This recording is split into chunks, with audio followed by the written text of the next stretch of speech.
Στην επιβεβαίωση της ολοκλήρωσης του καθαρίσματος από τις τελευταίες ουκρανικές δυνάμεις που βρίσκονταν εκεί,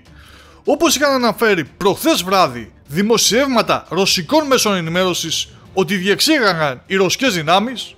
προχώρησε με ανακοίνωσή του το Ρωσικό Υπουργείο Άμυνας πριν από λίγη ώρα,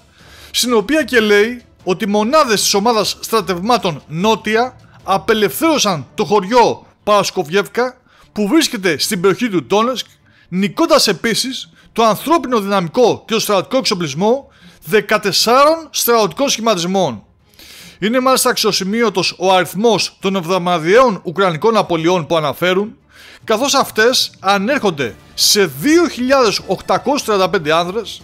14 θωρακισμένα οχήματα μάχης, 29 οχήματα, 35 μονάδες προβολικού, εκ των οποίων οι 13 δυτικής κατασκευής, όπως επίσης και ένα γερμανικής κατασκευής αντιαεροπορικό σύστημα Τζέμπαρ, αλλά και 7 αποθήκες πεδίου πυρομαχικών. Το ζήτημα όμως της κατάληψης του χωριού Παρασκοβιεύκα δεν είναι κάτι απλό, αλλά πολύ σημαντικό, καθότι όπως αναλύουν τα ρωσικά μέσα, τώρα αναμένεται ο ρωσικός στρατός να επιτεθεί στην Κωνσταντινόβκα, που αποτελεί ένα στρατηγικό στόχο, καθώς είναι σημαντικός κόμβος που τροφοδοτεί την πόλη του Ουκλεντάρ με τα απαραίτητα, και έτσι θα είναι ένα πολύ σημαντικό βήμα για την επιχείρηση κατάληψής της, για την οποία όμως θα πρέπει πρώτα να προηγηθεί ένας σημαντικός αριθμός υψωμάτων γύρω από αυτήν,